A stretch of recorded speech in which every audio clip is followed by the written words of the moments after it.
Right, what have I got here? Well, it's raining outside, so that can mean only one thing. Well, two things. They're either going to put up a new tax and pretend it's to do with climate change, or it's time for a review of a torch, or flashlight if you prefer.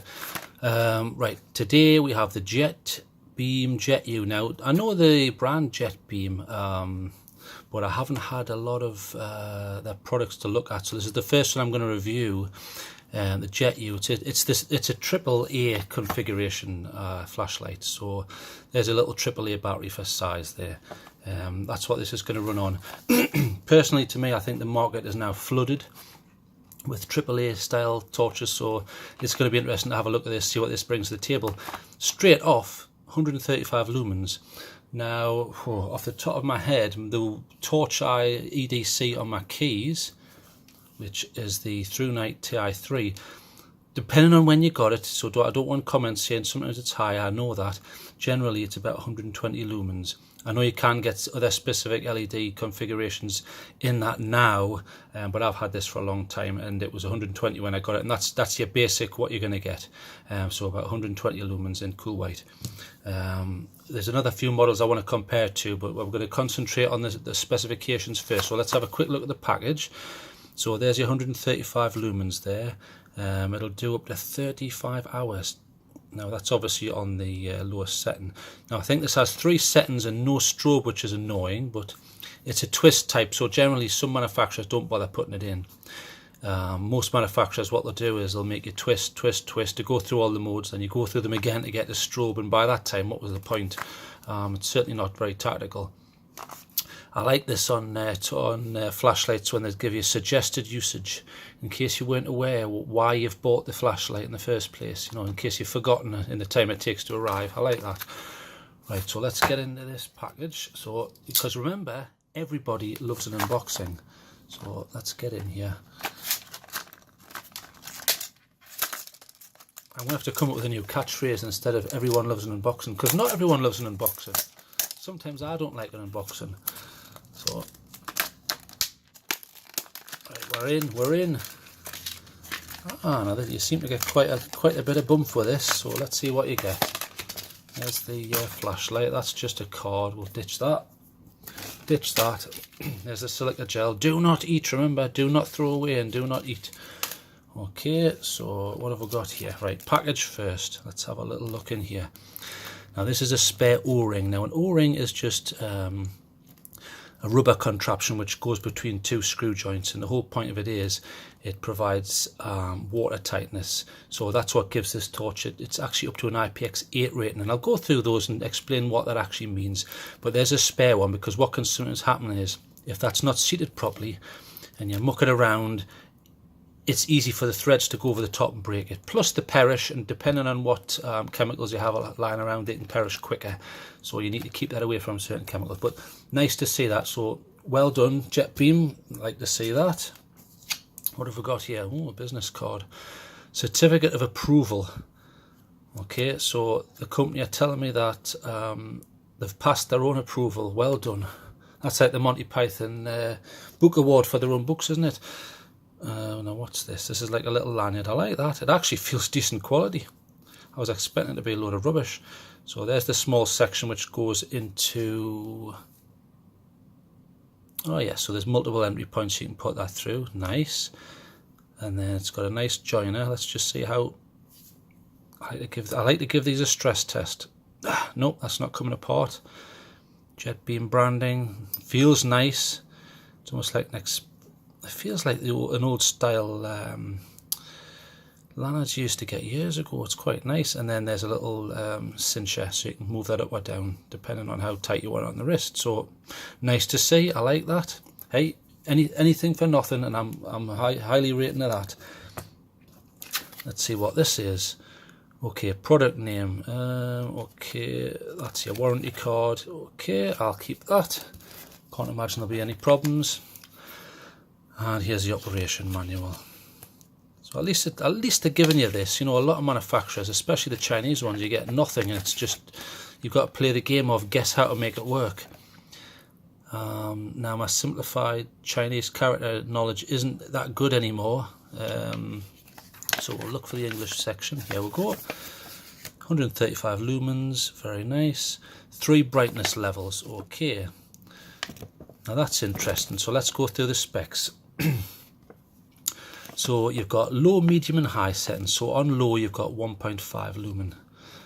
That's fine. I mean, most of these manufacturers you're looking at half a lumen. That's more than enough for little delicate things and reading maps and things like that. And then 25, then it bumps back up to 135, and there's your run times as well. So you've got 35 hours on 1.5. That's pretty impressive. I like that. 4.5-ish on medium and well over half an hour on high. That's great. So I think this is a Cree, yeah, it's a Cree LED in this, yeah. It's the Cree XPG2. They're pretty efficient. They're not going to, you know, knack the batteries. 1 meter drop, fine. IPX8. We'll go into that once so I start looking at it. And there's how to fill it with a battery, just in case you don't know where the batteries go. You don't know where to stick them, as they say. Loosen head, tighten head, yes, that's how you do the modes. I can work that out. That's right, I can throw that away, that's memorised now. Okay, so let's have a look at the torch before we put the battery in. Right, first looks, it almost looks like a cross between the TI3, which I love, there's a TI3 there, and the Astrolux A01.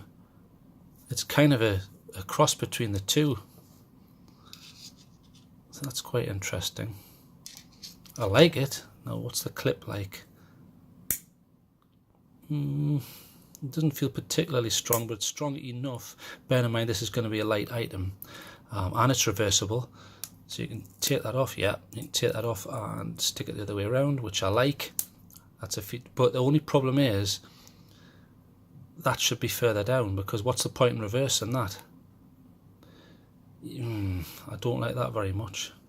The whole point of a reversible clip, like on this one, the Thorfire, you reverse it and there's enough of that left so you can stick it on the peak of a cap, and where you look, that looks. I don't know if that's enough.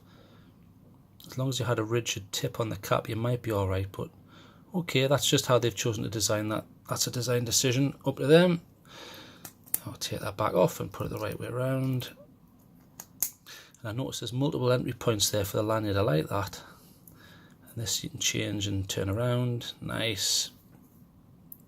Jetbeam, and there's the CE mark. Jet-U, feels very light. Now that's an interesting looking reflector. It looks like it has a reflector with it and then a lens on top. I'll go through that now actually, just so you know what I'm talking about. Can't find a pen. Okay, most reflectors in flashlights are going to be like that sort of design, and then your LED is at the bottom. And then this is a smooth reflector, and then what happens is you have a piece of glass which just keeps it safe, and then it fires out like that, and it bounces around on the smooth reflector, and you get your spot and your spill. So the other type of reflector you can get, this one isn't by the looks of it. Now I do have one, if I can find it, there's one. So that, in fact I'll show you from here, they are both, you can see, are what are called orange peel reflectors. So you see the little bumps, I'll draw that so you can see what I'm going on about here. So there's your reflector, it's got aberrations and bumps. Now the whole point of that is it gives you a smoother spread and spot. It merges them slightly. So if you fire it at a wall, instead of getting that, where you got your spot and then your spill, and there's quite a marked difference between the two of them, with an orange peel reflector, you're getting a better, it looks more like that. It's less defined, we'll put it that way. It's my personal favourite, but it's a personal preference thing. I personally feel that that's the best way to go, an orange peel reflector. But this one looks smooth, but then it looks like there's a lens in the glass slightly. Yeah, there is underneath. Okay, what they may be trying to do is they may be trying to get more of a spread, because that is quite a shallower. If I can take this off, I'll probably not be able to see that way, but I'm just interested to see how they've constructed this. That looks pretty damn good actually. I'm pretty impressed with that, and that is smooth. good machining. So what they may have done for the lens is, on a normal lens, it's just a flat piece of glass. However, if you introduce a curvature here or here, what you're actually getting is, if you imagine rays of light come in here, they then pass through with relative ease. If you introduce a bump, for example, so there's your lens, even if it's just slight, it doesn't matter, light comes in and is transmitted through the glass. When it reaches something like this, you're going to tend to get bending of the light. What you're actually getting there for is you're getting more of a spread. Now you're thinking, well, what's the point of that? Well, sometimes, especially a torch this size, you don't want what's called a thrower. Now a thrower is when the light goes a long distance. This isn't what this is designed for. Firstly, it wouldn't have the power to reach anywhere. And because of its size and usage intention, it's supposed to help you look at the floor and look for your keys and look at something close. So you want something of a spread. I mean, I personally don't want a massive spread. I've used this to look across rivers and all sorts of things. It's very handy. I've used it in trees and all sorts of locations. So this has a bit of spill and a bit of throw. I'm presuming now this is it looks like quite a. What I'm trying to get at is, it looks to me like, let's say that's the TI3. This looks shallower, as though it's purposefully going to spread out more. But we'll see. I'll do some beam tests and we'll see. So anyway, let's get back to the specs. So it's a Jetbeam Jet-U, and like I say, it's a AAA battery, so we'll pop that in a minute. 135 lumens, so it's probably way up there. It's, off the top of my head, that's probably one of the more powerful ones. The Astrolux, I think that only does 100. It's something stupid like 102 when they quote it, but they might as well just say 100. It's near enough. So the Astrolux is only pumping out 100-ish. And then the TI3 120-ish, depending on the model and LED configuration. And the Thorfire, I think that's 120 as well. There's slightly different tints and stuff. The tint on this will be more of a cool white. A tint is just the colour profile of the light that comes out. So do you want it to look whiter, or would you prefer it to look more like sunlight? If you prefer it to look more like sunlight, which I do prefer personally, you're going to have to go for what's called a neutral tint. This is more of a like an ice white, same as a TI. I think I had to get the TI in the ice white because that give you a better output at the time. So let's get a battery in here. Now that's real smooth. That just feels, now it's either well lubricated. Oh, it is, yeah. It looks to me like they've put a load of lubrication on there, which is fine. Which is fine. It increases waterproofing. I've got no problems with that, but that's damn smooth. No noise there at all. So that's a good piece of machining there. Well done, Jetbeam. And I like this. No spring up there. It just looks solid, nice, well constructed. No loose bits and funny bits hanging about. Workmanship looks good. Thread looks absolutely fantastic. Knurling on the outside. Uniform looks fantastic. Well impressed with that. So I've got an any loop straight off the charger. This is a AAA, so we'll pop that in. That's quite a tight fit, which is good. No wasted space. That's what I like to see. So let's pop this in. And we'll see if we can work the modes out. Okay, so bang, bang, bang. Yeah, okay, so that looks like low. So that's 1.5 lumens. That's on your low setting. So that's all right. The whole point of a low mode generally is so you can read a map or do something, look for something without ruining your night vision. Night vision is when you become accustomed to the night. I've found personally from my own experience, if you're out on manoeuvres or whatever you're doing, and you just need a little bit of light, this is perfect. I would have preferred it to be lower. 1.5 is probably too much. The TI3 does a half a lumen. That's probably more than enough. I would suggest. I mean, you can see the difference. Look. Big difference there. That's not only wasting battery, but I'm being picky here, but that's just a personal thing. So we'll turn that off. 1.5, so that's not bad, but you're going to get quite a lot of hours usage out of that, so that's fine. And then bumps up again for mode 2. Now, off the top of my head, I can't remember, so we'll go back to the manual. 25, so that's 25 lumens, so that's not bad.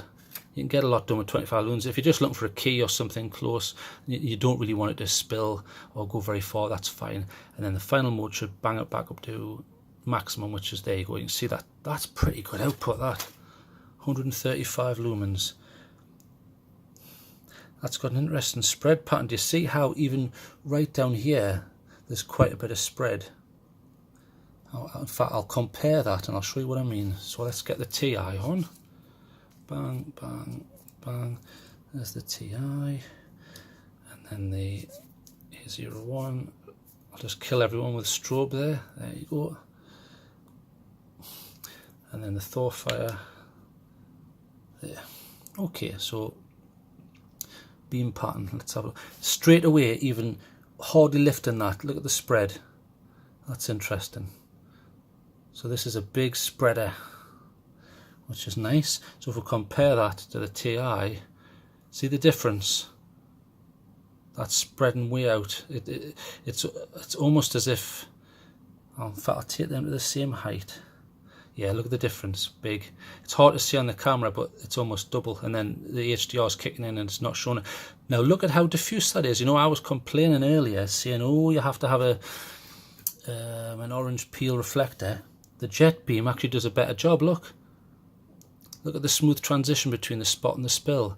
So although I'm being proved a hypocrite here, although I'm saying I love an orange peel reflector, look, but if you pull it up a bit more, you see the pronounced aspect there. But I'm very impressed. They're doing a good job. Okay, so let's have a look at the Astrolux.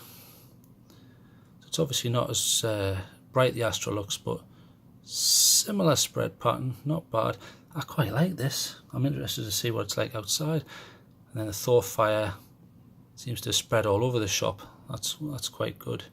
Okay, so let's get them out of the way for now. So 135 lumens, I'm pretty impressed with that. No strobe, but I mean, you know, I'll be honest, how often have I ever used the strobe on this? I would say probably twice in a few years, if that.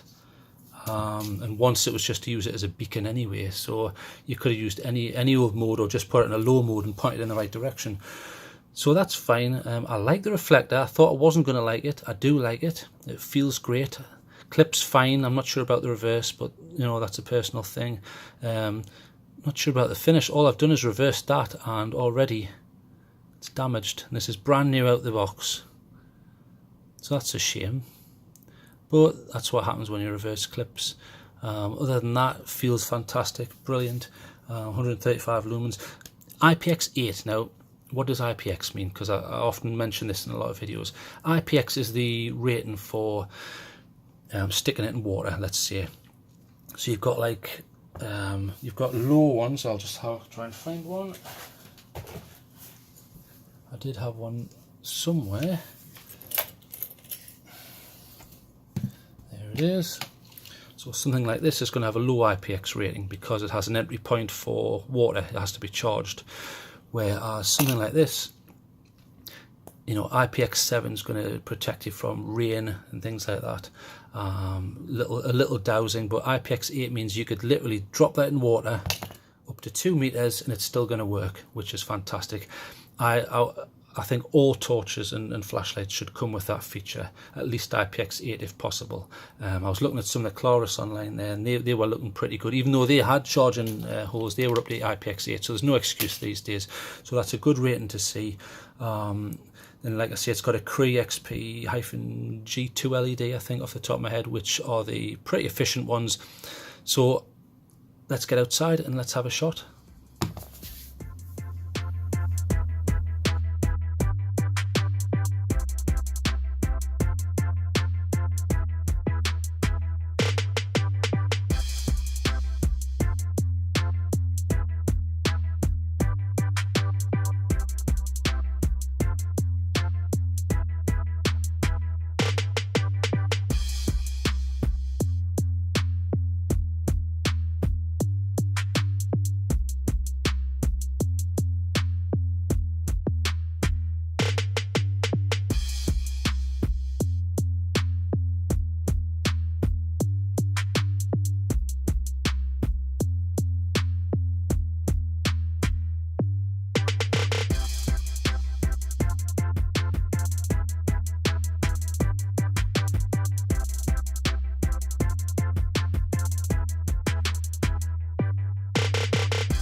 Right, I'm back. Do you know what?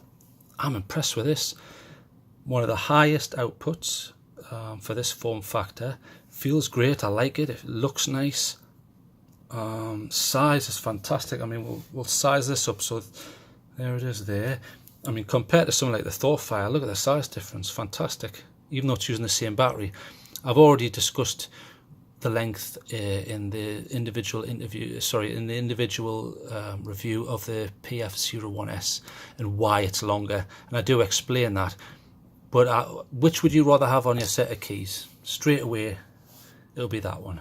So okay, that's out of the question. So let's compare it to the TI. Now I like the TI because it's just big enough and it works. But look, the Jet-U is actually slightly smaller, ever so slightly. That's interesting.